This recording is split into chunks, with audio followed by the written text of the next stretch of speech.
ಎಲ್ಲಿ ನೋಡಿದ್ರೂ ನೀರಿಲ್ಲ ನೀರಿಲ್ಲ ಅನ್ನೋ ಕೂಗು ಕೇಳ್ತಿದೆ. ಹನಿ ನೀರಿಗೂ ರಾಜ್ಯದ ಜನ ಪರದಾಡ್ತಿದ್ದಾರೆ. ಇದರ ಮಧ್ಯೆ ಮಂಡ್ಯ ಜನರು ಸರ್ಕಾರದ ವಿರುದ್ಧ ಕೆರಳಿದ್ರು. ಅತ್ತ ಯಾದಗಿರಿಯಲ್ಲಿ ಚರಂಡಿ ನೀರನ್ನೇ ಜನ ಕುಡಿಯುವಂತಾಗಿದೆ.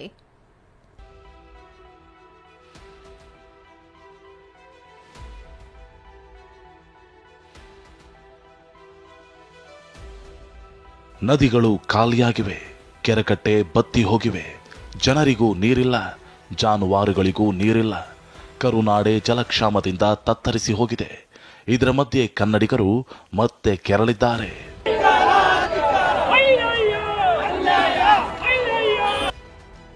ಜಲಕ್ಷಾಮದ ಮಧ್ಯೆಯೂ ತಮಿಳುನಾಡಿಗೆ ಹರಿಯುತ್ತಿದೆಯಾ ನೀರು? ನಮ್ಮ ನೀರು ತಮಿಳುನಾಡು ಹಕ್ಕು ಎಂದು ಆಕ್ರೋಶ. ಜಲಕ್ಷಾಮದ ಬಿಸಿ ಕಾವೇರಿ ತೀರ ಮಂಡ್ಯಕ್ಕೂ ತಟ್ಟಿದೆ.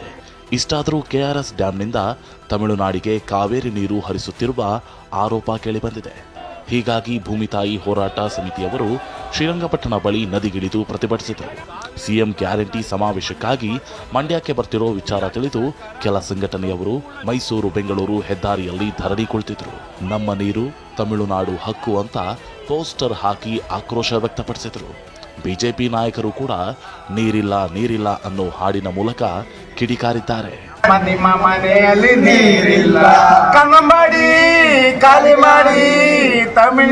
ಈ ನಡುವೆ ಗ್ಯಾರಂಟಿ ಸಮಾವೇಶದಲ್ಲಿ ಮಾತನಾಡಿದ ಡಿಕೆಶಿ ನೀರು ಬಿಡ್ತಿಲ್ಲ ಅಂತ ಸ್ಪಷ್ಟಪಡಿಸಿದ್ದಾರೆ. ಬುದ್ಧಿ ಭ್ರಮಣೆ ಆಗ್ಬಿಟ್ಟಿದೆ. ನಮಗೆ ಕುಡಿಯಕ್ಕೆ ನೀರಿಲ್ಲ, ನಾವ್ಯಾಕೆ ತಮಿಳ್ನಾಡು ಬಿಡಕ್ಕೆ ಹೋಗೋಣ?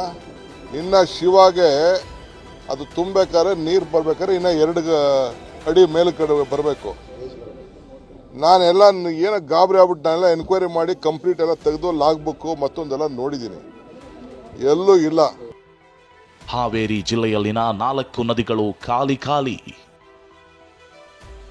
ಹಾವೇರಿ ಜಿಲ್ಲೆಯಲ್ಲಿ 4 ನದಿಗಳು ಬಣಗುಡ್ತಿವೆ.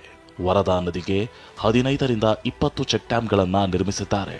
4-5 ಕಿಲೋಮೀಟರ್ ದೂರದಿಂದ ಜಾನುವಾರುಗಳನ್ನು ಕರೆತಂದು ರೈತರು ಇರೋ ಅಲ್ಪ ಸ್ವಲ್ಪ ನೀರು ಕುಡಿಸುತ್ತಿದ್ದಾರೆ. ಹೊಳೆ ನೀರನ್ನೇ ನಂಬಿ ಕಬ್ಬು, ಮೆಕ್ಕೆಜೋಳ, ಶೇಂಗಾ ಬೆಳೆದಿದ್ದ ಅನ್ನದಾತರು ಕಂಗಾಲಾಗಿದ್ದಾರೆ. ಹಾವೇರಿ ಜಿಲ್ಲೆಯಲ್ಲಿರುವಂತಹ ಪ್ರಮುಖ 4 ನದಿಗಳ ಒಡಲು ಕೂಡ ಖಾಲಿಯಾಗಿರುವಂಥದ್ದು. ತುಂಗಭದ್ರಾ, ವರದಾ, ಕುಮದ್ಮತಿ, ಧರ್ಮಾ ನದಿಗಳು ಖಾಲಿಯಾಗಿರುವಂಥದ್ದು. ನಾನೀಗ ವರದಾ ನದಿಯ ಒಡಲಲ್ಲಿದ್ದೇನೆ. ಹಾವೇರಿಯಲ್ಲಿರುವಂಥ ಜಾನುವಾರುಗಳಿಗೆ ಕುಡಿಯೋ ನೀರಿನ ಸಮಸ್ಯೆ ಆಗಿರುವಂಥದ್ದು. ನಾನೀಗ ನಿಮ್ಗೆ ದೃಶ್ಯಾವಳಿಗಳಲ್ಲಿ ತೋರಿಸ್ತಾ ಹೋಗ್ತಾ ಇದ್ದೇನೆ. ಏನು ವರದಾ ನದಿ ಸಂಪೂರ್ಣವಾಗಿ ಖಾಲಿಯಾಗಿದೆ. 2ರಿಂದ 3 ಕಿಲೋಮೀಟರ್ವರೆಗೆ ಜಾನುವಾರುಗಳನ್ನು ಹೊಡೆದುಕೊಂಡು ಬಂದು ಅವಕ್ಕೆ ಕುಡಿಯುವ ನೀರನ್ನು ವ್ಯವಸ್ಥೆ ಮಾಡಬೇಕಾದಂಥ ಪರಿಸ್ಥಿತಿ ಎದುರಾಗಿದೆ.